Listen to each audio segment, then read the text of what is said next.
Kıymetli dostlar, değerli müzikseverler ve kıymetli takipçilerimiz, hepinizin bildiği üzere her hafta Yıldızlarla Sohbet diye bir programımız var. Bu hafta da yine hepinizin çok sevdiği, gerek şarkılarıyla, gerek şiiriyle hepinizin yüreğine taht kurmuş bir isim. Arabeskin divalarından bir tanesi. Cansever! Hoş geldiniz programımıza. Hoş bulduk. Hayırlı uğurlu olsun öncelikle. Çok teşekkür ederim. Cam, çok güzel bir konsept hazırlamışsın. Hayırlı uğurlu olsun diyorum. Allah razı olsun. Hepinizden inşallah. Şimdi Evimize de hoş geldiniz. İşte tam oraya gelecektim. Sağ olsun dedik. Dedik ki biz nerede çekelim, nereye uygun görürsün? Dedi ki benim evime gelin kardeşim dedi. Yani Evim sizin eviniz dedi. evimiz kapımız açık. Bir de sürpriz yaptı gelirken, sağ olsun bir yemekler de hazırlattı bize. Afiyet olsun. Allah razı olsun, çok güzeldi. Afiyet olsun. Yemekler de çok Afiyet güzeldi. olsun. Çok teşekkür Helal ediyoruz. olsun. Samara hazırladı. Eline Evet. sağlık. Eyvallah diyoruz eyvallah. buradan. Sağ olsun, o da benim olsun. yeğenim Samara bu arada. Şimdi Evet. biz hepimiz sizleri şarkılarınızdan, yaptığınız bestelerden, eserlerden, konserlerden yıllardır tanıyoruz. İzleyiciler de sizi tanıyor. Ve çok ciddi bir fanınız var. Sadece ülkemizle ilgili değil, bu Romanya'da fanlarınız var, Bulgaristan'da fanlarınız var, Orta Doğu'da ciddi fanlarınız var. Sadece Cansever rüzgarı sadece ülkemizde esmiyor. Makedonya'da esiyor. Her yerde bir Cansever'in bir yelpazesi var. Şimdi kendisi anlatacak, yani benim bildiklerimi size söyleyeyim değerli konuklar.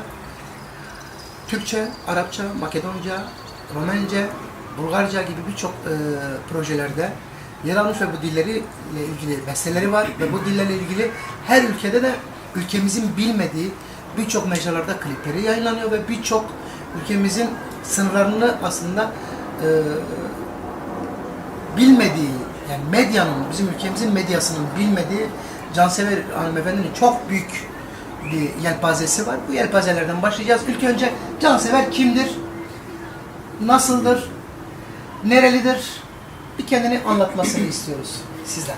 Öncelikle bu programı kimler izleyeceklerse, nerede kimler bizi izliyorlarsa herkese saygılarımı, sevgilerimi iletmek istiyorum öncelikle.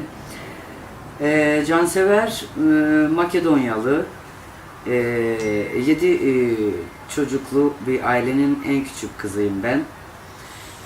Biz 7 kardeşiz, 5 kız 2 erkek.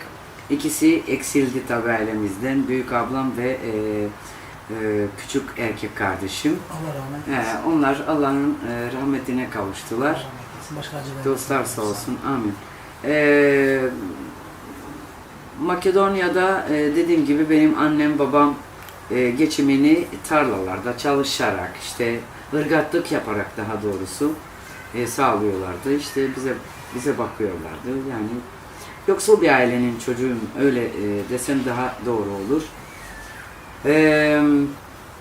İşte ben de ne hikmetse Rabbimiz tarafından böyle bir şeyle ödüllendirdim. Ben öyle diyorum. Evet, Rabbim beni ödüllendirdi.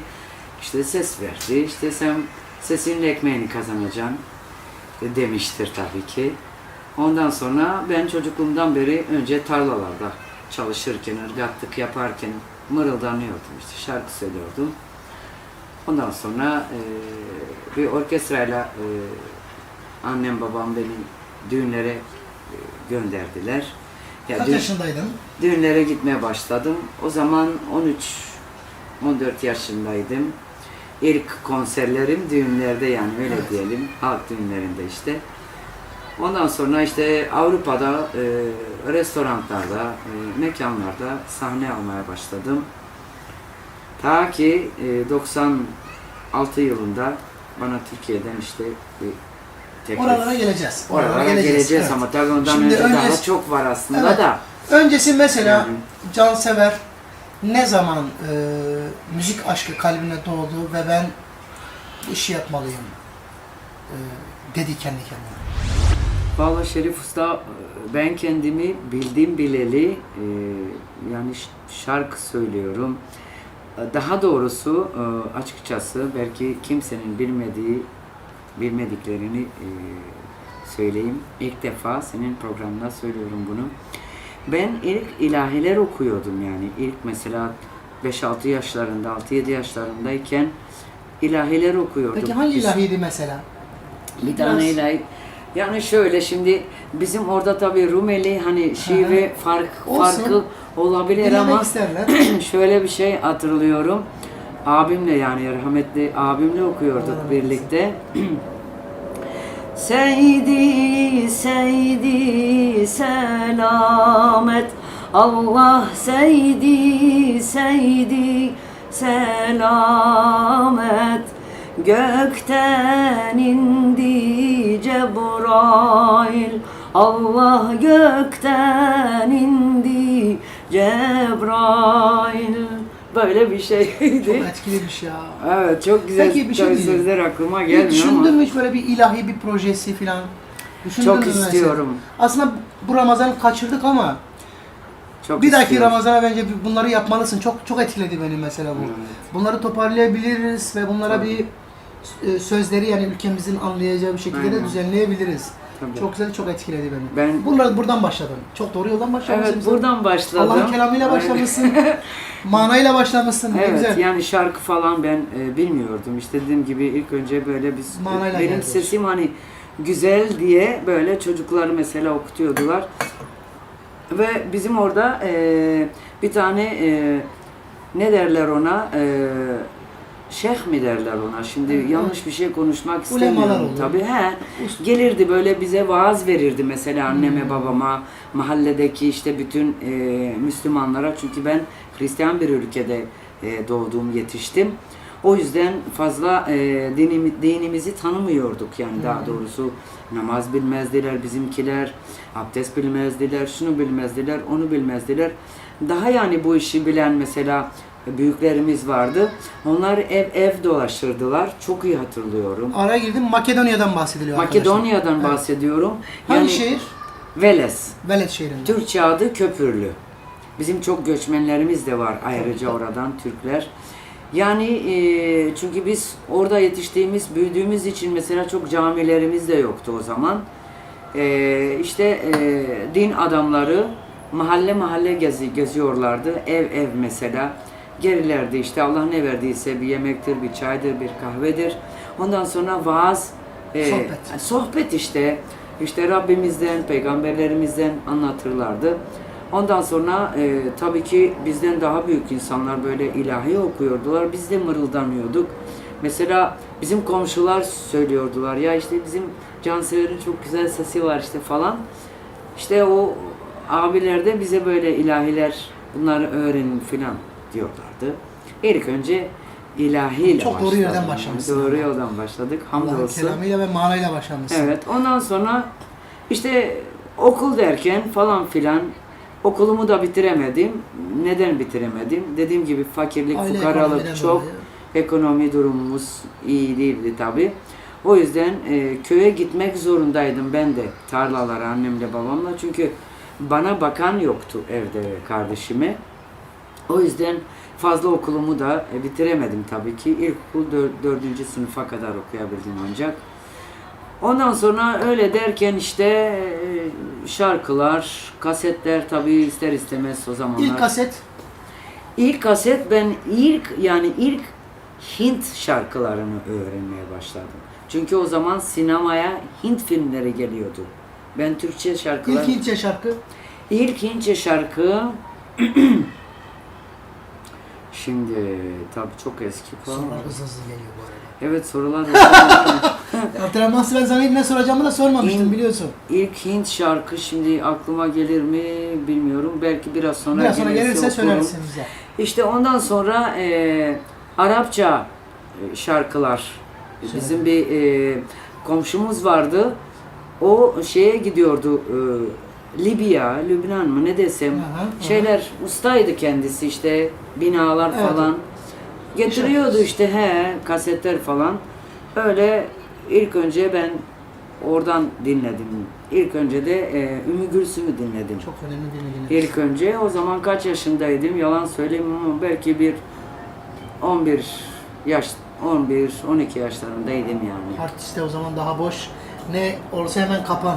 Tabii Şekilde. çok çabuk, çok Evet. çabuk kapıyordum. Kasetti o, çok iyi hatırlıyorum. Ondan sonra işte oradan böyle esinlenmeye başladım. Sonra Türkçe şarkılar tabii ki İbrahim Tatlıses ilk. Türkçe şarkılar Tabii işte hep doğru adreslerle başlamışsın. Ayağında kundura. Hani Orta Tabii. Doğu'da, Orta Doğu'da biliyorsun ki Aynen. Arap dünyasında Ümmü Gülsüm Evet, o Arap dünyasının nenedir yani. neneleri, yani öyle diyebiliriz. Ülkemiz içinde Ya İbrahim hakikaten Tatlıses de iyilerini dedesi. dinlemişim İşte ben ya. onu diyorum bak. Çocukluğun Allah'ın kelamıyla başlamış. Bu sana Rabbim sürekli sana bir şeyleri vermiş. Hamdolsun. Ve gelmişsin Ümmü Gülsüm dinlemişsin. Tabii Ve tabii. gelmişsin Türkçeyle de İbrahim abiyle başlamışsın. Evet, İbrahim abinin İmparatorla şarkılarını, başlamışsın. imparatorumuzun şarkılarını ilk dinledim. İlk İbrahim abinin şarkısı hangisiydi mesela? İşte Bildiğin. ayağında kundura zannediyorsam. Biraz. Ayağında kundura, ayağında kundura, yer gelir dura, dura, yer gelir dura, dura, ölürem ben, ölürem vay. Ölürem ben, ölürem, ölürem ben, ölürem. Nere gitsen gelirim. Ben bir fakir çocuğum, arar seni bulurum. Vay. Bunu albümde okumayı hiç düşündün mü? Okudum. Okudun mu bunu? Okudum da fazla hiç paylaşmadık, biliyor musun bu şarkıyı? Yapma ya, çok Çok yakışıyor da sana. güzel okudum onu. Yemin ediyorum Çok bak. acayip etkilendim. Çok da güzel okudum onu. Fakat YouTube'da bulamıyorum bu şarkıyı. Neden? Kime bilmiyorum. okumuştun bunu? Klip müziği okumuştuk Klip müziği abi. okumuştuk. Tabii rahmetli Hasan Bence Çelik yeniden vardı. düzenlenebilir bu şarkı. Böyle Yani bir çok farklı bir severim. versiyonda. Aynen, olabilir. O biraz önce konuştuk ya balkonda hani yapmak Aa, istediklerinle. Evet. Güzel bütünleşirse çok müthiş olur ve yeni jenerasyon da çok Tabii, sever. daha Bilmeyenler modern bir var tabii ki. şekilde, evet. Bu şarkıları, bu türküleri bilmeyenler var. Ölürüm eğer sen gelmezsen, ölürüm benim olmasan, ölürüm çare bulamam, derman aramam, sensiz yapamam.